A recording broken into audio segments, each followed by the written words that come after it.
Hallo allerseits, ich bin Peter Pernsteiner, bin auf der Spielwarenmesse und bin hier auf dem Stand von Faller beim Andreas Braun aus dem Marketing von Faller. Und er zeigt mir hier ein paar Neuheiten vom K-System und ein paar Modellneuheiten. Ja, hallo auch von meiner Seite. Hallo Herr Pernsteiner.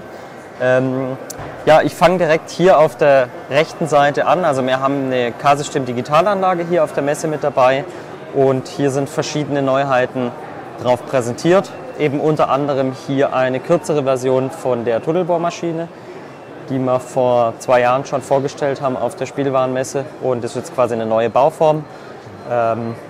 Vorne mit motorisiertem Kopf, der sich dann auch dreht, wie man jetzt hier sieht. Wohlgemerkt H0.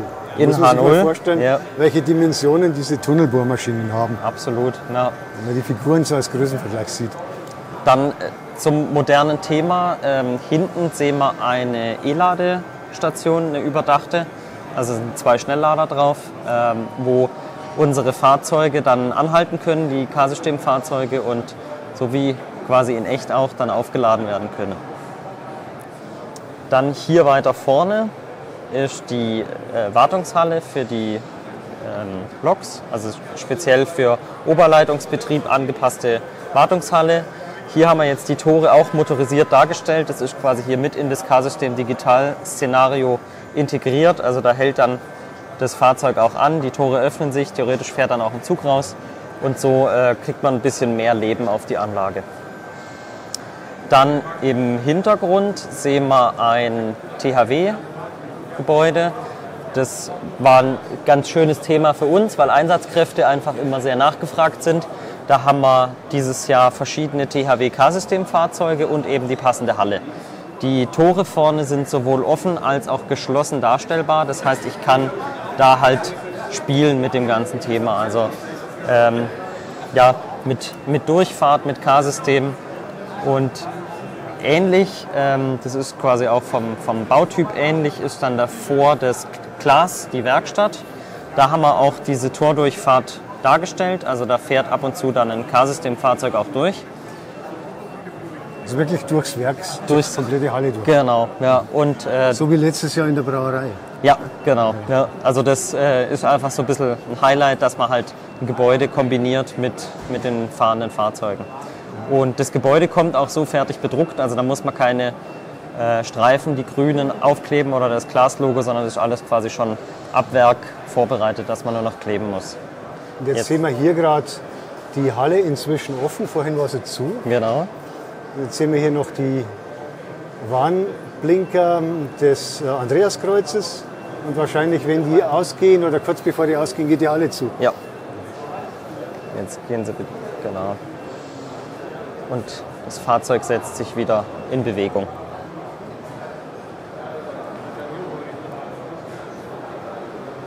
Ich dachte schon, die ist nicht motorisiert, jetzt als Messemodell. Aber jetzt funktioniert sie tatsächlich schon. Das ist ganz gut, dass ich das noch entdeckt habe. Ein alter Gasturm? Genau, ein Gasometer. Und im Hintergrund haben wir so ein bisschen einen, ich nenne es mal einen Besucherpark dargestellt, wo man halt die alten Rohre noch sieht und so ein bisschen Kultur und Industrie kombiniert als Gestaltungsoption, wie man sowas einbauen kann. Dann kommen wir hier weiter nach vorne. Den Pavillon haben wir letztes Jahr schon mit tanzenden Figuren gebracht und jetzt quasi hier nochmal die Option als Standmodell ohne tanzende Figuren. Einfach so als Ausflugsziel, wo man kurz Pause machen kann und ist einfach nochmal eine Alternative zu dem letztjährigen Modell. Hier vorne stehen 3 Weberhäuser. Da kommt jetzt hier das Weberhaus dieses Jahr mit dazu. Die anderen 2 haben wir schon in den vergangenen Jahren vorgestellt. Also Weberhaus Fertighäuser. Genau, ja. So ein Markenname, der inzwischen eigentlich zu einer Produktkategorie geworden ist. Kann man quasi so sagen, genau. Ja. Die sind ja bei uns relativ in der Nähe. Und wir waren dann auch mal vor Ort, haben uns die Häuser angeguckt und eben fanden die für das Thema in Epoche 6 so interessant, dass wir gesagt haben, das passt wunderbar, um die Modellbahn zu ergänzen in einer moderneren Bauweise. Und bietet natürlich halt auch durch das viele Möglichkeiten der Ausgestaltung. Also wir haben zum Beispiel die Wegleuchten direkt davor, die in warmweiß leuchten. Die sind auch sehr schick. Die waren eine letztjährige Neuheit und passen halt einfach wunderbar zu den modernen Häusern mit dazu.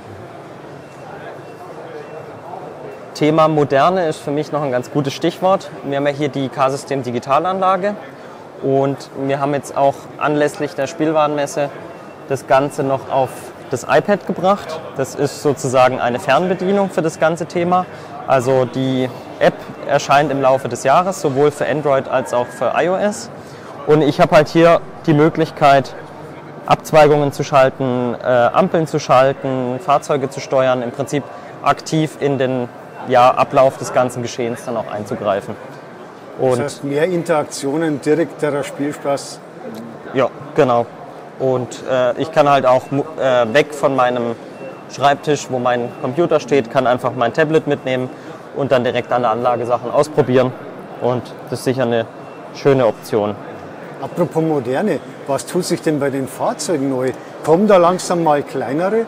Ja, bisher sagen ja viele Zuschauer immer wieder, ja, immer nur LKWs. Wann kommen denn endlich mal etwas Lieferwägen oder sonstiges? Genau, da können wir gerne jetzt noch gleich rübergehen an unsere Vitrine. Wir gehen jetzt den ersten Schritt. Man sieht jetzt hier bei den älteren Fahrzeugen noch die große Ultraschallkapsel. Und da haben wir jetzt eine neue Platine, die ist deutlich kleiner. Und die hat auch oben eine deutlich kleinere Ultraschallkapsel. Die hat nur noch 5x5 mm und versteckt sich dann deutlich besser im Gehäuse von den Fahrzeugen. Also das ist jetzt noch ein altes und die neuen haben Sie hier? Die haben wir in der Vitrine stehen.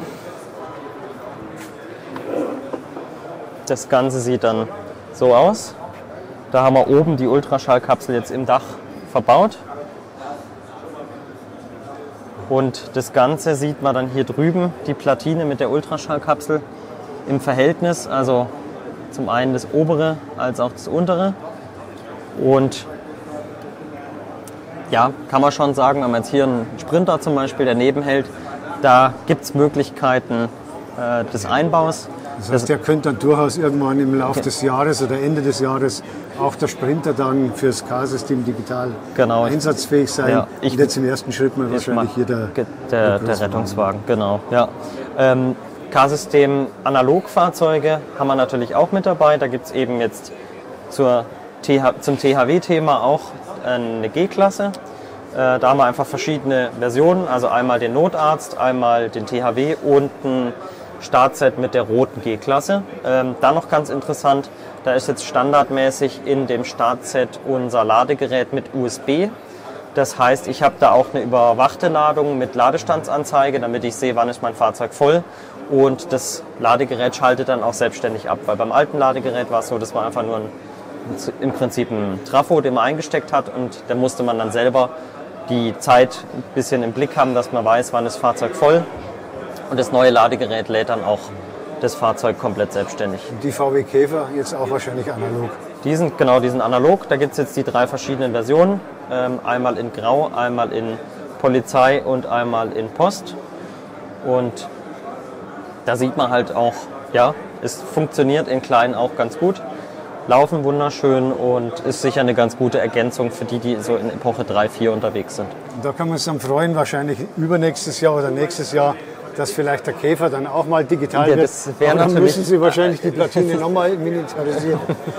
Wird aber sicher irgendwo.